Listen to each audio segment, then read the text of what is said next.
Petugas damkar hujan-hujanan bantu ambilkan HP warga yang tercebur ke gat. Aksi heroik sejumlah petugas pemadam kebakaran alias damkar membantu warga sipil lagi-lagi menjadi sorotan.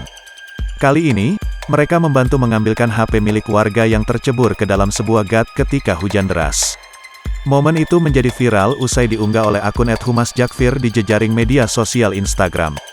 Warga tersebut meminta bantuan pertolongan evakuasi handphone, HP, yang tercebur ke dalam gat. Mereka menggunakan linggis untuk membuka jalan tersebut. Meski tak memakai payung ataupun mantel, dan seluruh badan basah kuyup, para petugas tak berhenti untuk membantu warga. Hingga akhirnya jalanan beton itu pun terbuka dan petugas pun mampu mengambil ponsel yang tercebur ke dalam gat.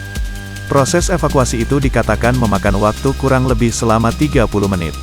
Laki-laki yang mendapatkan bantuan dari damkar itu pun mengucapkan rasa terima kasihnya kepada para petugas damkar yang telah mengambilkan HP miliknya. Kejadian tersebut berada di Palmerah, Jakarta Barat, DKI Jakarta pada Jumat, tanggal 11 Maret tahun 2022.